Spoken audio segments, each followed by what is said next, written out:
You are looking at the Powell House, a historic house museum located right on South 3rd Street between Willings Alley and Spruce Street in Society Hill, Old City, Philadelphia. This one is a colonial mansion built in 1765 in the Georgian style and embellished by its second owner, Samuel Powell. It has been called the finest Georgian row house in the city. As with other houses of this type, the exterior facade is understated and simple, but the interior was elaborately appointed. We're going to take a close look at the interior of this house. Everything is original, period furniture. The elegant brick city house was built for Charles Stedman, a merchant and shipmaster.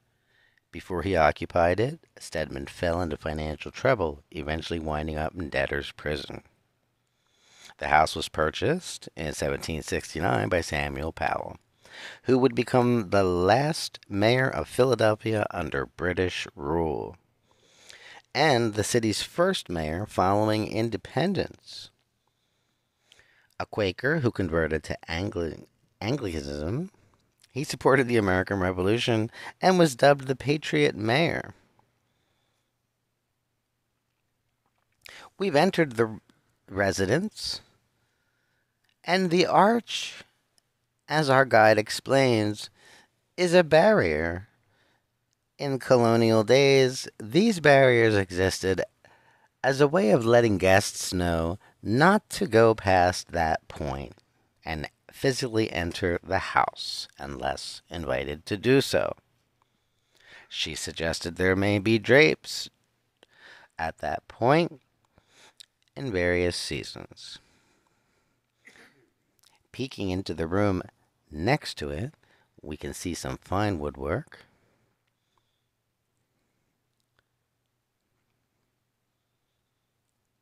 And some paintings, which we're going to find throughout the house.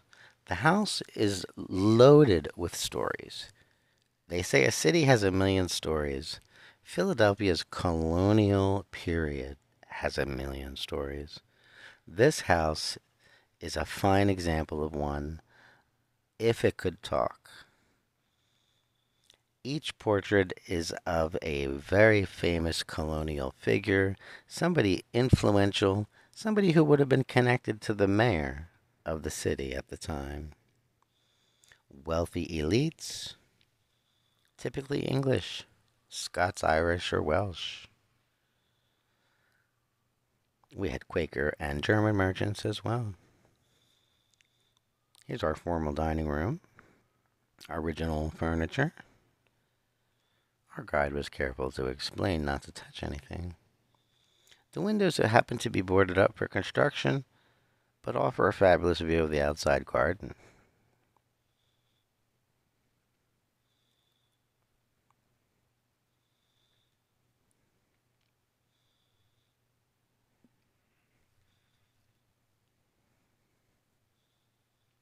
As we make our through the house, we just like to see how the mayor of the second largest English speaking city in the world, second to London, existed.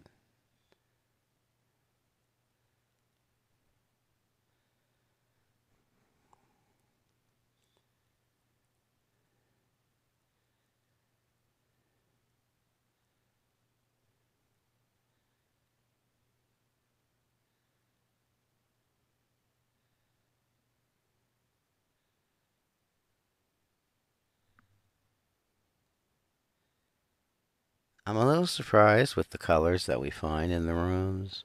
We tend to think of vibrant colors as a somewhat modern event, but we find in these colonial houses fabulous colors offsetting each room.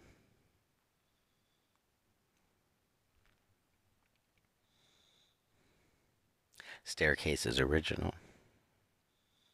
I like to look at some of that woodwork.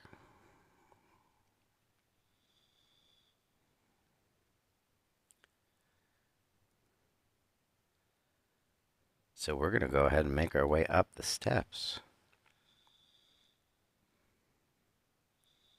Now, while the guide sends us one way, I take a quick peek down a corridor to look at another room.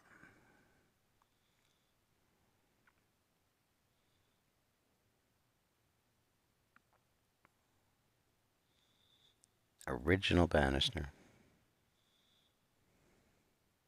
Original furniture. Doorway. Paintings. The floorboards are original. And every painting has a story. A life behind it. Somebody influential interacting with the mayor. And here it is. The ballroom. I waited for this particular room.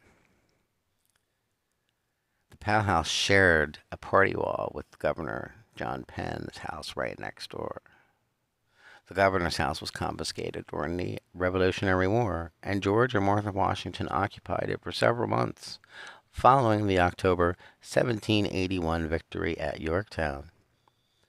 The Powells entertained the Washingtons and other notable guests, such as Ben Franklin, John Adams, Benjamin Rush, and the Marquis de Lafayette.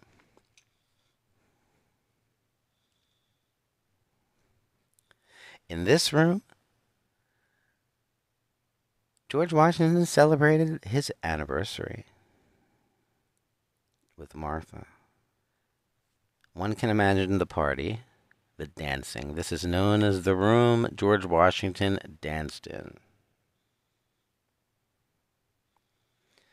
Popular hits at the time were Mozart and Beethoven.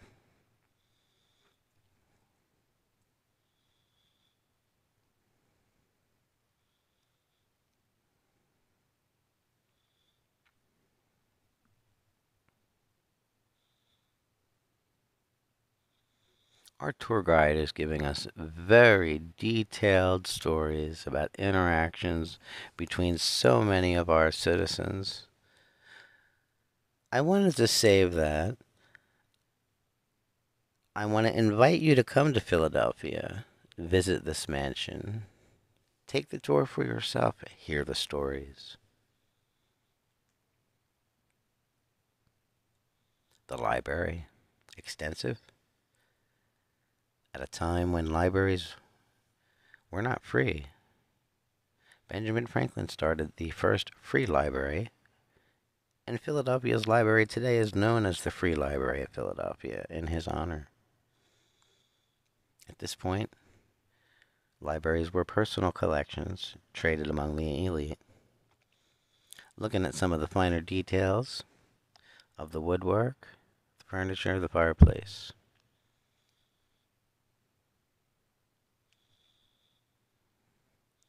Silhouettes. We talked about Quakers not wanting portraits. They did silhouettes. Those were silhouettes of our founding fathers. There's an original sofa. Don't sit there.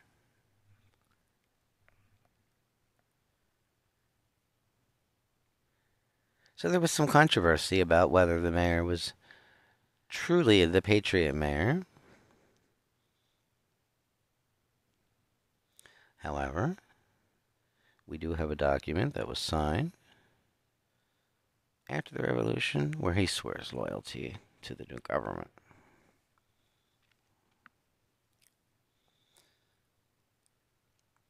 We're looking at the bedroom now. One of the beautiful canopied bedrooms. Original furniture. The wallpaper's interesting. Floorboards are original. Notice the children's toy.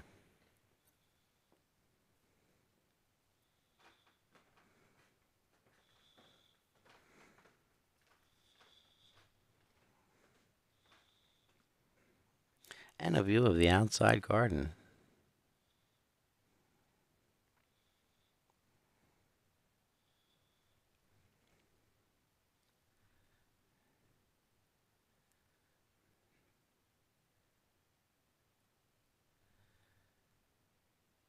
I want to let you know that the Powell House is actually a museum, a living, breathing organism. It is available for ceremonies, receptions, indoor and outdoor venues. It can accommodate up to 100 guests. This is the kind of place you want to have your event at. An authentic colonial mansion that our founding fathers literally partied in. You know, they were having political discussion at the time with the Philadelphia elite as well. And there's one of them now.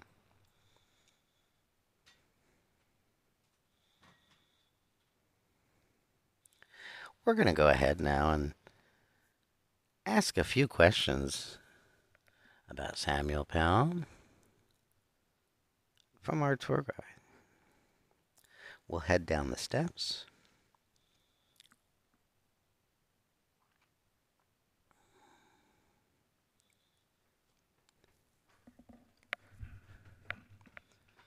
Another view of the garden. These are the servants' quarters.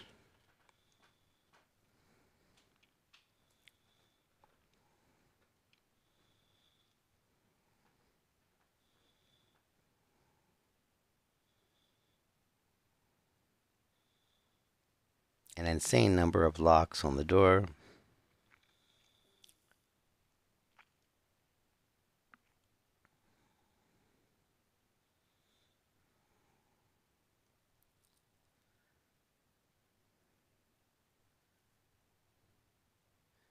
And the glass arch above that doorway is original as well.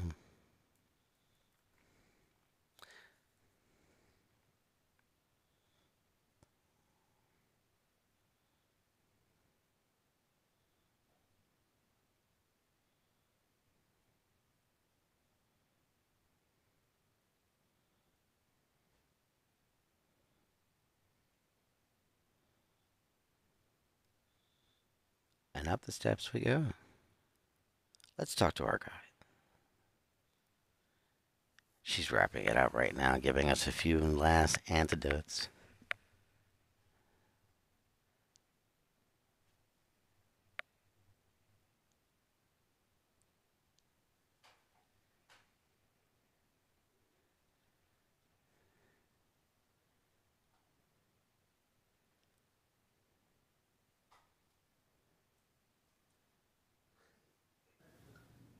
We're here with Judy Smith at the Powell Mansion just to have a couple questions answered. She's a wonderful historian and just gave us this extensive tour.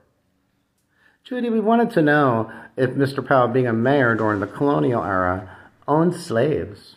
As far as we know, there would have been slaves here, as well as indentured servants. Yes. Very interesting. And we do know that Pennsylvania did outlaw it in 1790 at that point. They started the gradual abolition earlier than that in 1786. So there was a gradual abolition. If you were here as an enslaved person for more than 6 months, you could get your freedom. So. Well, this is excellent. Now, I read somewhere that this house is a place where George Washington danced. Oh, absolutely. Yes. So you mentioned he celebrated his 20th. 20th wedding anniversary.